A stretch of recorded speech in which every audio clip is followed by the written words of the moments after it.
এই ভিডিওটি মূলত বানাচ্ছি ইংলিশ অনার্সের ছাত্রছাত্রীদের জন্য। যারা ক্যালকাটা ইউনিভার্সিটিতে পড়াশোনা করছো তারা ইতিমধ্যে আমার চ্যানেলটাকে তো জেনেই ফেলেছো, তার কারণ ইংলিশ অনার্সের বিষয়গুলোই আপলোডেড থাকে।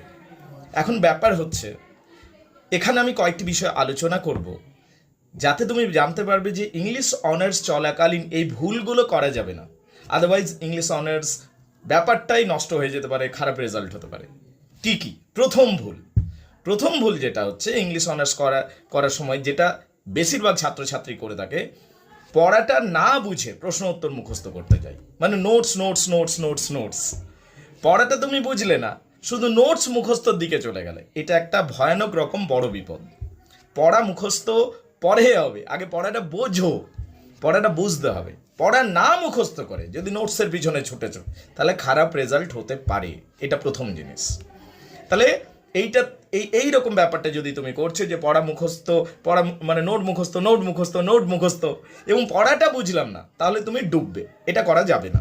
দ্বিতীয় কথা, বাক্যের গঠনগত তোমার দুর্বলতা রয়ে গেছে। মানে তুমি টেন্স ট্রান্সলেশন জানো না, বাক্য লিখতে জানো না ঠিক করে, এবং এখনো দু কলম লিখতে গেলে অনেকগুলো গ্রামাটিক্যাল মিস্টেক্স হয়ে যাচ্ছে। মানে নিজে বাক্য বানাতে পারছো না, তাহলেও কিন্তু ইংলিশ অনার্স ডুবতে পারে। মানে বাক্যের গঠনগত ভুল। এই যে ধরো আমি বলছি আমি ভাত খাই, তুমি লিখে দিলে আই ইটিং রাইস, বা আই ইটস রাইস লিখে দিলে। এই যে ছোট ছোট ভুলগুলো, এগুলো চলে না ইংলিশ অনার্সে। ইংলিশ অনার্স যদি নিয়েছো, তোমাকে এই বাক্যের গঠনগুলো তোমাকে অবশ্যই ঠিক রাখতে হবে।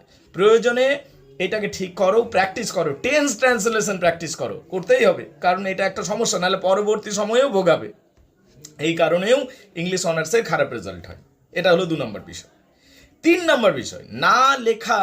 অনেক সময় আমরা লিখি না, আমরা বিষয়গুলো লিখি না। না লিখে কি হয়, পড়ছো, মুখস্থ করছো, এবং তোমার মনে হচ্ছে পড়া তো হয়ে গেছে। কিন্তু যেহেতু তুমি লিখছো না, পরীক্ষার হলে পুরোটা নামাতে পারবে না, অর্ধেকটা নামবে, তারপর ভুলে গেছো। এই সমস্যাটা হতে পারে। তাই লেখার অভ্যাস না করাটা একটা বড় সমস্যার জায়গা। এইটাকে তোমাকে ঠিক করতে হবে। ইংলিশ অনার্স যদি করছো আর তুমি যদি না লিখছো, তাহলে কিন্তু সমস্যায় পড়বে।